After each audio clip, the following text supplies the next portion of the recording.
आळा होळीचा सण लय भारी चल नाचूया. कोण कोण येते होळीला पुरणपोळी खायला माझ्या हातची?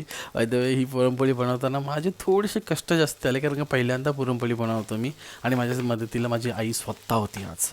सो आईने मला मदत केली, मम्मीने सांगितलं कशाप्रकारे काय करायचं आहे आणि मी त्या अनुसार बनवत होतो. पुरणपोळी लाटणं कठीण आहे, बनवणं म्हणजे बाकी पुरण खूप इझिली बनवलं, ते खूप भारी बनलं.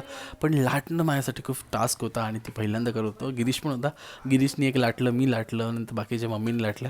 मम्मीला मी पुरण वगैरे बनवून दिलं, बाकी मम्मीने मैदा वगैरे प्रॉपर केला.